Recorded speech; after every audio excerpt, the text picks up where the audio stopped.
നമസ്കാരം. തിരുവനന്തപുരം നഗരസഭയിലെ Vazhottukonam ward മെമ്പറായ R സുഗതനെ CPM എന്തുകൊണ്ടാണ് ഇത്രയേറെ ഭയപ്പെടുന്നത്? ഒരു നഗരസഭയിലെ വെറും ഒരംഗം മാത്രമാണ് സുഗതൻ. പക്ഷെ സുഗതന് CPMന് വല്ലാത്ത ഭയമാണ്. സുഗതനെ തീർക്കേണ്ടത് CPMൻ്റെ തിരുവനന്തപുരത്തെ നിലനിൽപ്പിനാവശ്യമാണെന്ന് ബോധ്യമായതുകൊണ്ടാണ് തദ്ദേശ സ്വയംഭരണ തെരഞ്ഞെടുപ്പിന് ശേഷം സുഗതനെ പൂട്ടിക്കെട്ടാൻ വേണ്ടി ശക്തമായ നിലപാടെടുത്തുകൊണ്ട് അതിന് പറ്റിയൊരു പോലീസ് ഓഫീസറെ വട്ടിയൂർക്കാവിൽ കൊണ്ടുപോയി നിയോഗിച്ച് CPM പണി ആരംഭിച്ചത്. കൃത്യമായി പദ്ധതി ഒരുക്കിയായിരുന്നു അവർ സുഗതനെ കാപ്പ കേസിലേക്ക് നയിച്ചത്. അതിനിടയിൽ CPMന് ഭരണം നഷ്ടപ്പെട്ടു. പക്ഷേ CPM നേരിടുന്ന അതേ ആശങ്ക കോൺഗ്രസ് പാർട്ടിക്കുമുള്ളതുകൊണ്ട് അവരും സുഗതനെ പൂട്ടാൻ ഒരുമിച്ച് നിന്നു. അതിന് കാരണമറിയണമെങ്കിൽ സുഗതൻ്റെ ശരീരഭാഷ ഒന്ന് ശ്രദ്ധിച്ച് കാണണം. സുഗതൻ ഒരു ഗാന്ധിയൊന്നുമല്ല, സുഗതൻ ഒരു പുണ്യാത്മാവുമല്ല. സുഗതൻ്റെ സംസാരവും സുഗതൻ്റെ പെരുമാറ്റവും ശരീരഭാഷയിലും ഒരു കലിപ്പ് നിഴലിച്ചു നിൽപ്പുണ്ട്. ഒരു ഉദാഹരണം കാണുക. 2-3 ദിവസമായി CPM അനുകൂല സോഷ്യൽ മീഡിയകളിൽ വാഴത്തോളം കൗൺസിലർ സുഗതൻ കടൽകുടുംബ ദേവീക്ഷേത്രവുമായി ബന്ധപ്പെട്ട് ദിക്കുബലിയുമായി ബന്ധപ്പെട്ട് ഗാനമേള കണ്ടുകൊണ്ട് നിന്നവരെ ആക്രമിച്ചു എന്ന് പറഞ്ഞൊരു സോഷ്യൽ മീഡിയയിൽ ഒരു വാർത്തയുണ്ട്. അതിന്റെ സത്യാവസ്ഥ എന്ന് നമ്മുടെ അമ്മമാർ പറയുന്ന വാക്കുകൾ വന്ന ആളുകളെ അത്രയും ശല്യം ചെയ്ത് ഈ വിളക്ക് സത്യമായിട്ട് ഇവിടെ യവന്മാർ ഒരു മനുഷ്യരും ഗുണം പിടിക്കില്ല. അത്രക്കുള്ള ബഹളങ്ങളാണ് ഇവിടെ കാണിക്കുന്നത്. CPMന്റെ പയ്യന്മാരാണ് ഇതിന് മുന്നിട്ട് നിൽക്കണം. ഇവിടെ ഇതെല്ലാം ഒത്താശ ചെയ്തു കൊടുക്കുന്നത് ഇവിടുത്തെ MLA ആണ്. അങ്ങനെയാണ് ഞങ്ങൾക്ക് സഹിയായിട്ടാണ് ഞങ്ങൾ കൗൺസിലറെ വിളിച്ചത്. കൗൺസിലറെ പോലീസിനെ ഇവിടെ വിളിച്ചു വരുത്തിയത്. ചിലർ വന്ന് ആ പാവത്തിനും കൂടെ പ്രശ്നങ്ങളുണ്ടായി. നിങ്ങൾക്ക് ഞാനൊരു വീഡിയോ കൂടെ കാണിച്ചത്. സോഷ്യൽ മീഡിയ വഴി ഞാനൊരു പാവപ്പെട്ടവരെ തല അടിച്ച് പൊടിച്ചെന്ന് പറഞ്ഞാൽ നിങ്ങളൊരു വീഡിയോ പ്രചരിപ്പിക്കുന്നുണ്ട്. ആ മാനിന്റെ തനി സ്വരൂപം നിങ്ങൾക്ക് ഞാൻ കാണണം. പക്ഷെ കൊച്ചു കുട്ടികളാണ് ഈ വീഡിയോ കാണുന്നത്.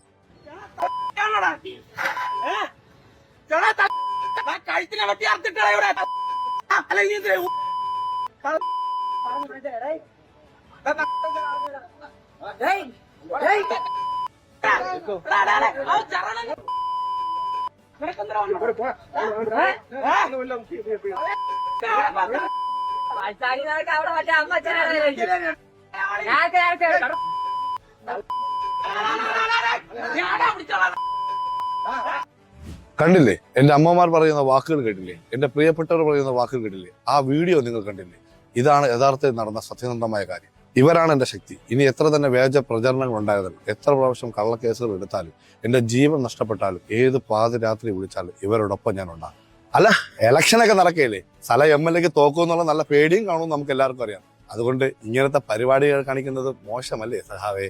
പല്ലിനു പല്ല്, വെട്ടിനു വെട്ട്, കൊല്ലിനു കൊല എന്ന നിലപാടുകാരൻ തന്നെയാണ് സുഗതൻ. മറ്റു നേതാക്കളെ പോലെ സൗമ്യതയില്ല, വിട്ടുവീഴ്ചയില്ല. ഇത്തരം നേതാക്കളെ കേരളത്തിലെ കോൺഗ്രസിലോ BJPയിലോ നമ്മൾ ഇതിനു മുമ്പ് കണ്ടിട്ടില്ല. എന്നാൽ CPMൽ അത് ധാരാളമുണ്ട്. കണ്ണൂരിൽ CPM ആധിപത്യം സ്ഥാപിച്ചതും പിടിച്ചു നിന്നതും ഇത്തരം നേതാക്കളുള്ളതുകൊണ്ടാണ്. സാക്ഷാൽ പിണറായി വിജയനടക്കം കണ്ണൂരിലെ പല CPM നേതാക്കളും കണ്ണൂരിനു പുറത്തുപോയി മത്സരിച്ചാൽ ജയിച്ചെന്ന് വരില്ല. അവർക്കൊരിക്കലും കണ്ണൂരിന് പുറത്ത് ആത്മവിശ്വാസമില്ല. നിങ്ങൾ ജയരാജന്മാരുടെ കാര്യം നോക്കുക. അവരുടെ സംഭാഷണ രീതി, അവരുടെ ശരീരഭാഷ, ഇതൊക്കെ മറ്റ് നേതാക്കളിൽ നിന്നും വ്യത്യസ്തമാണ്. ഈ ഭയപ്പെടുത്തുന്ന രീതിയിൽ തന്നെയാണ് കണ്ണൂരിൽ CPM അടിത്തറ പണിതത്. കണ്ണൂർ അടിത്തറയുടെ പുറത്താണ് CPM കേരളത്തിൽ അവരുടെ സർവാധിപത്യം ഇതുവരെ നിലനിർത്തിയത്. സോഷ്യൽ മീഡിയയുടെ അതിശക്തമായ സ്വാധീനവും പിണറായിയുടെ അഴിമതിയും ധാർഷ്ട്യവുമൊക്കെ പൊതുസമൂഹത്തിൽ വെറുപ്പുണ്ടാക്കി പുറത്താക്കപ്പെട്ടെങ്കിലും കണ്ണൂരിൻ്റെ CPM തന്ത്രം ഒരു വിജയ ഫോർമുല തന്നെയാണെന്ന് അവർ കരുതുന്നു. അവിടെയാണ് അവർ സുഗതനെ ഭയപ്പെടുന്നത്. അത്തരം നേതാക്കളാൽ സ്വാധീനിക്കപ്പെട്ടാൽ എളുപ്പത്തിൽ അണികൾ അവരുടെ കീഴിലേക്ക് മാറും. കണ്ണൂരിൽ CPMന് നന്നായി അറിയാം. പാർട്ടി ഗ്രാമങ്ങൾ രൂപീകരിക്കപ്പെട്ടത് ഇത്തരം നേതാക്കന്മാരുടെ മെച്ചത്തിലാണ്.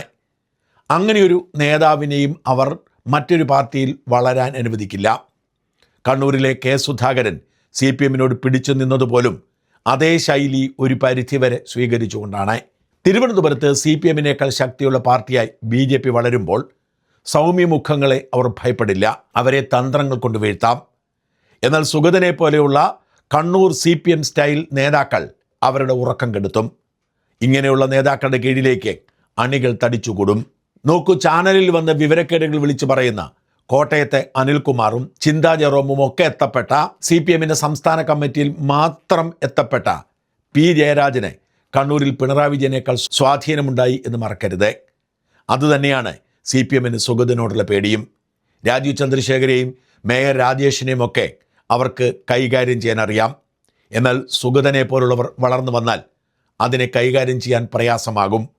അതിന് കൊടുക്കേണ്ടി വരുന്ന വില നിരവധി പാർട്ടി പ്രവർത്തകരുടെ ജീവനാണെന്ന് അവർക്കറിയാം. കണ്ണൂരിൽ CPM പാർട്ടി ഗ്രാമങ്ങളുണ്ടാക്കിയത് എതിരാളികളുടെ ചോര വീഴ്ത്തിയാണ്. അതുകൊണ്ടാണ് അവർ സുഗതന്റെ മേൽ ഇത്രയധികം അസ്വസ്ഥപ്പെടുന്നത്. സുഗതന്റെ ഒരു സീറ്റിന്റെ പുറത്ത് തിരുവനന്തപുരത്തെ നഗരസഭയുടെ ഭരണം BJPക്ക് നഷ്ടപ്പെടുത്താം എന്ന ആത്മവിശ്വാസമൊന്നും CPM-നില്ല. 2015 മുതൽ 20 വരെ CPM തിരുവനന്തപുരം ഭരിച്ചത് ഭൂരിപക്ഷമില്ലാതെയാണ്. CPM-നും കോൺഗ്രസിനും ഒരുമിക്കുക സാധ്യമല്ലാത്തതുകൊണ്ട് 1-2 സീറ്റുകളുടെ കുറവുണ്ടെങ്കിലും BJP ഭരണം തുടരും. അതുകൊണ്ട് തന്നെ പറയട്ടെ, തിരുവനന്തപുരത്തെ CPM-ന്റെ യുദ്ധം BJPക്കെതിരെ അല്ല, സുഗതനെതിരെയാണ്. അതുകൊണ്ടാണ് സുഗതന് ജയിലിൽ സത്യപ്രതിജ്ഞയ്ക്ക് ഹൈക്കോടതി അനുമതി കൊടുത്തപ്പോൾ CPM-ന്റെ നഗരസഭയിലെ പ്രതിപക്ഷ നേതാവ് SP ദീപക് പൊട്ടിത്തെറിച്ചത്. നഗരസഭാവാസികൾക്ക് അപമാനമാണ്, ചരിത്രത്തിൽ കേട്ടുകേൾവിയില്ലാത്തതാണ് എന്നൊക്കെ പറഞ്ഞ് പൊട്ടിത്തെറിച്ചത്. സുഗതന് സത്യപ്രതിജ്ഞ ചെയ്യാൻ അനുമതി കിട്ടില്ല, സുഗതൻ അയോഗ്യനായി പോകും എന്ന് പ്രതീക്ഷിച്ചായിരുന്നു. പക്ഷെ കോടതി അനുമതി കൊടുത്തു. ജയിലിലേക്ക് മേയർ പോകുന്നു. ജയിലിൽ വെച്ച് സത്യപ്രതിജ്ഞ സുഗതന്റെ ആദ്യത്തെ അയോഗ്യതാ ഭീഷണി മാറും. പിന്നെ CPM-ന്റെ പ്രതീക്ഷയും മാധ്യമങ്ങൾ പറയുന്നതും 3 നഗരസഭാ കൗൺസിൽ യോഗത്തിൽ തുടർച്ചയായി പങ്കെടുത്തില്ലെങ്കിൽ സുഗതന്റെ നഗരസഭാംഗത്വം റദ്ദാക്കപ്പെടുമെന്നതാണ്. 2 കൗൺസിൽ യോഗങ്ങൾ കഴിഞ്ഞു. ഇനി 3-ാമത്തേത് ഈ മാസം ഒടുവിലോ അടുത്ത മാസം ആദ്യമോ നടക്കും. ഈ യോഗത്തിൽ കൂടി സുഗതന് പങ്കെടുക്കാൻ കഴിഞ്ഞില്ലെങ്കിൽ അയോഗ്യനാകും എന്ന പ്രതീക്ഷ CPM-നുണ്ട്. എന്നാൽ മേയർ രാജേഷ് ചില്ലറക്കാരനല്ല. ഡൽഹിയിൽ നിന്നുള്ള RSS BJP നേതൃത്വത്തിൻ്റെ കൃത്യമായ നിർദ്ദേശമനുസരിച്ച് തന്നെയാണ് പ്രവർത്തിക്കുന്നത്. അതുകൊണ്ട് തന്നെ മേയർ രാജേഷിനും BJPക്കും ശുഭാപ്തി വിശ്വാസമുണ്ട്. അവരെ ആശങ്കപ്പെടുത്തിയിരുന്നത് സത്യപ്രതിജ്ഞയായിരുന്നു. സത്യപ്രതിജ്ഞ ജയിലിൽ വെച്ച് ചെയ്യാൻ അനുമതി കിട്ടിയതോടെ ഇനി കൗൺസിൽ യോഗത്തെക്കുറിച്ചുള്ള ആശങ്ക ബാക്കിയാവുന്നു. എന്നാൽ അതിനെ മറികടക്കാൻ BJPയുടെ മുമ്പിൽ വഴികളേറെയുണ്ട്. 3 യോഗത്തിൽ പങ്കെടുത്തില്ലെങ്കിൽ അയോഗ്യത ഉണ്ടാവും എന്നത് നിയമം തന്നെയാണ്.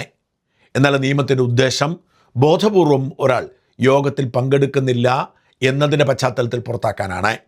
ഒരാൾക്ക് യോഗത്തിൽ പങ്കെടുക്കാൻ ആഗ്രഹമുണ്ട്, എന്നാൽ അയാൾക്കതിനെ പറ്റിയ സാഹചര്യമില്ല എന്ന് തെളിയിച്ചാൽ സ്വാഭാവികമായും ഇളവ് കിട്ടാം. അതുകൊണ്ട് തന്നെ BJP ചെയ്യാൻ പോകുന്നത് അടുത്ത കോർപ്പറേഷൻ കൗൺസിൽ സമയത്ത് തനിക്ക് പങ്കെടുക്കാൻ അനുമതി നൽകണമെന്നും പങ്കെടുത്തില്ലെങ്കിൽ അയോഗ്യത ഉണ്ടാവുമെന്നും പങ്കെടുക്കാൻ അനുവദിക്കുന്നില്ലെങ്കിൽ അയോഗ്യതയിൽ ഇളവ് നൽകണം എന്നും ആവശ്യപ്പെട്ട് ഹൈക്കോടതിയിൽ അപേക്ഷ നൽകും. കോടതിക്ക് അത് കേൾക്കേണ്ടി വരും. വേണമെങ്കിൽ അയോഗ്യതാ പ്രശ്നം ഒഴിവാക്കാൻ പോലീസ് സഹായത്തോടുകൂടി യോഗത്തിൽ പങ്കെടുക്കാം എന്ന് നിർദ്ദേശിച്ചെന്ന് വരാം. കാരണം ജനപ്രതിനിധിയാണ്, അയാൾ ശിക്ഷിക്കപ്പെട്ടിട്ടില്ല, കുറ്റാരോപിതൻ മാത്രമാണ്, അയാളുടെ അവകാശം നിഷേധിക്കാൻ കഴിയുമെന്ന് വരില്ല. ഇനി അതിന് സാങ്കേതികമായ തടസ്സമുണ്ടെങ്കിൽ അയോഗ്യത എന്ന വാൾ ഒഴിവാക്കി കൊടുക്കാൻ കോടതിക്ക് നിർദ്ദേശം നൽകാം. ഇനി ഇത് രണ്ടും സംഭവിക്കുന്നില്ല എന്ന് കരുതുക. മേയർക്ക് ഒരു അവധി അപേക്ഷ കൊടുക്കുക. ഈ അവധി അനുവദിക്കണമോ വേണ്ടയോ എന്ന് തീരുമാനിക്കേണ്ടത് മേയറാണ്. മേയർ അവധി അനുവദിച്ചാൽ സാധുവാണ് ഈ വിട്ടുനിൽക്കൽ. സ്വാഭാവികമായും അവിടെ ഒരു പ്രശ്നമുണ്ട്. പോലീസ് കസ്റ്റഡിയിൽ ഉള്ള ഒരാൾക്ക് എങ്ങനെ അവധി കൊടുത്തു എന്ന് ചോദ്യമുണ്ടാവും. CPIM കോടതിയെ സമീപിക്കും. അവിടെയും തീരുമാനമെടുക്കേണ്ടത് കോടതിയാണ്.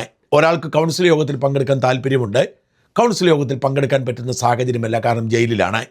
അയാൾ അവധി അപേക്ഷ കൊടുക്കുന്നു, നഗരസഭാ മേയർ അവധി കൊടുക്കുന്നു. അതോടുകൂടി കൗൺസിലറുടെ ബാധ്യത തീർന്നു.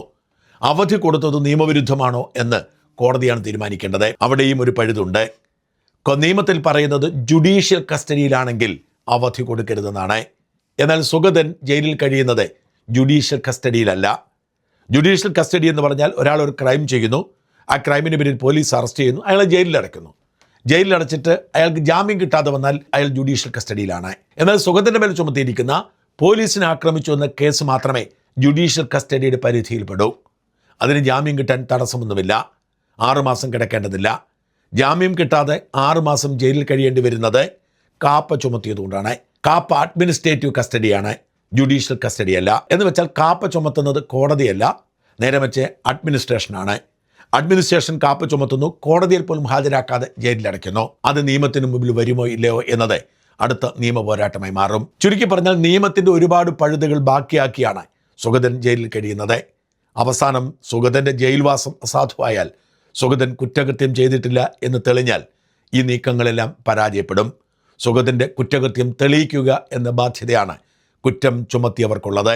ചുരുക്കി പറഞ്ഞാൽ സുഗതനെ പൂട്ടിക്കെട്ടാൻ ആത്മാർത്ഥമായി ആഗ്രഹിച്ച് CPM നടത്തുന്ന നീക്കങ്ങളൊന്നും വിജയിച്ചെന്ന് വരില്ല. സുഗതനെ അയോഗ്യനാക്കാനുള്ള എല്ലാ പരിശ്രമങ്ങളും ഇല്ലാതാക്കാനുള്ള തന്ത്രവും ബുദ്ധിയും BJP നേതൃത്വത്തിനുണ്ട്. വരുന്ന 4 വർഷം കൂടി, അതായത് 5 വർഷം തികച്ച് തിരുവനന്തപുരം നഗരസഭ BJP തന്നെ ഭരിക്കും. അതിനുശേഷം ഈ 5 വർഷത്തെ പ്രവർത്തന ഫലമായിരിക്കും ഭാവി നിശ്ചയിക്കുക.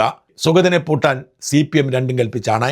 എന്നാൽ ആ പ്രതിരോധ മതിൽ തകർക്കാൻ അതിനേക്കാൾ ജാഗ്രതയോടെയാണ് BJPയുടെ നീക്കം.